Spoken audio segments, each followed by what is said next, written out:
Yeah. So going back to this, on the V60, you know, it's a single limb circuit. And the exhalation, there isn't an exhalation. It has to be vented or a whisper swivel or whatever we want to call it. Everybody has a different term. When you're using this machine, let's say you intubate, extubate, whatever, you always have our flow sensor, right? So you're going to put it to the flow sensor. Some people will put a flex tubing in between there because it's kind of tight for the patient, but the exhalation is going to go through the exhalation valve. So that's why we have to have the non-vented mask, because that's where it's going to go through versus having that single limb. There's the difference there. The other thing that I would say to you, I do have it set up in the NIV ST, non-invasive, spontaneous time, just like the V60. I haven't used the V60, I use the Vision. So if there's something, you just tell me, all right? I'll try to get there, but I'm gonna go into the controls. So the way it works is you do have a rate that is gonna be the set. So if it's the patient's, you know, if you don't want that to have a set rate, you can go into NIV and I'll show you that in a second. But the way I have it is the pressure port of 10 and the PEEP of 5. So that's really 15/5. So if you were using the V60, you would put IPAP of 15 and the 5 as the EPAP. We're gonna think in terms of the ventilator, like, right? So that's just how the difference is. And then you can set your rate. Where we're gonna really, I always kind of say, I like to control breathing, okay? You know, respiratory therapist, you tell them slow down, go faster, right? You're always telling your patient. This is kind of how a way you're gonna control. The number one way non-invasive ventilation fails is through a leak, right?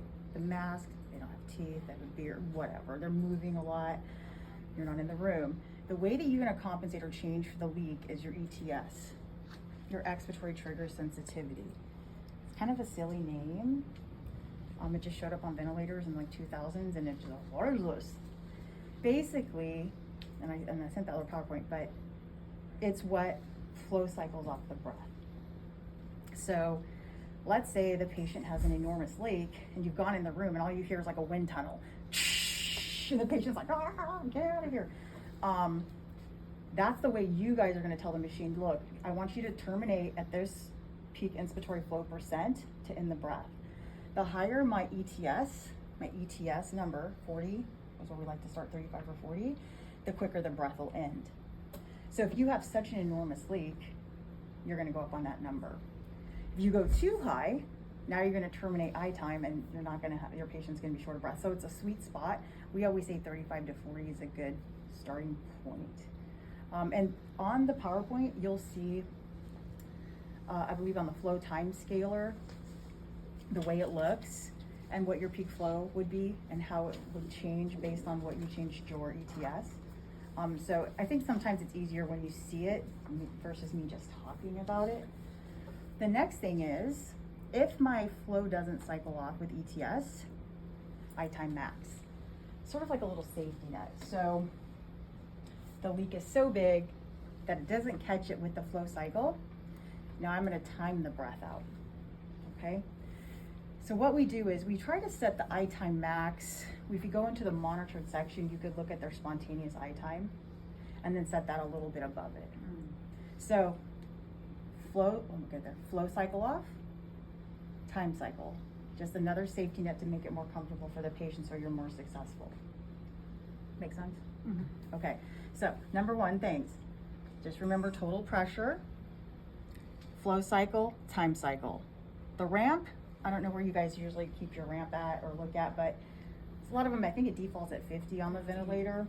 You may go a little bit up on it to go slower, just because it's just a little bit more comfortable.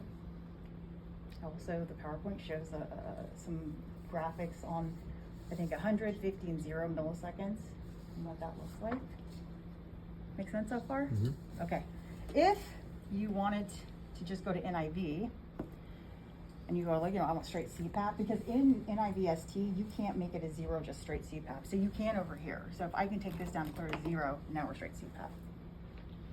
I don't know if people use that still as much. I mean, we kind of just use BiPAP on everybody. But if you want that, it's there. Make sense? Okay. let me see if I can start this without, I have to be my patient.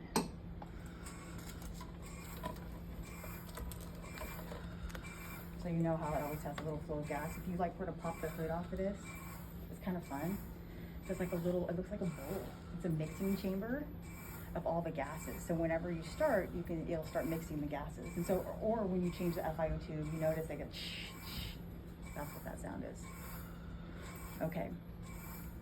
So in NIVST, it's telling me that if I go to the monitoring tab, you can get all this information. Or I like to just have it where I can see it. I'm kind of like one of those people that it'll say NIV and it'll give you spontaneous non-invasive time. So if you really were to have a patient there, it'll give that to me, spontaneous minute volume. And then my leak percent, okay? As you can tell, I'm not in front of this hardly anymore. I'm like, wow, where's everything at? So I can use those as a guide for me. I was talking, what's your name again? Emily earlier, sorry. No worries. About, I mean, a V60, that's like we think the gold standard, and lead compensation, we're all about what's the lead comp.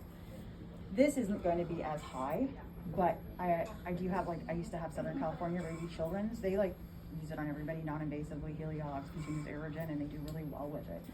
But again, your success is going to be based on non-vented mask, ETS, and I-time max, okay? And then we have other things that would, other ventilators at a higher lead compensation, but we were saying ICU, you guys have the air and oxygen. Mm-hmm. Because this ventilator does helium, or has the capability of doing helium, that's why there's an air and oxygen. Ventilators that don't have that capability are just air turbine. And the turbine or have higher lead compensation. Okay, all right. What else? Is that, I mean, that's like not a lot, it's pretty easy. Mm-hmm. So essentially to interface with a patient that is going to be receiving BiPAP, they'll need to have that special elbow adapter and have that interface Yes. with our mask. Yes. Okay. The blue elbow. Perfect. Because our exhalation, again, is going to be through the ventilator's exhalation valve. And the V60, like, it's a single limb, so the exhalation is through the whisper or that port. That's the difference. Does that extra tubing come with anything, or? It's Oh, this? That's my little lung. That's Like, just no, for this her one? lung. Okay, but this, Yeah, so this there's is no just, way to. this comes with my test lung.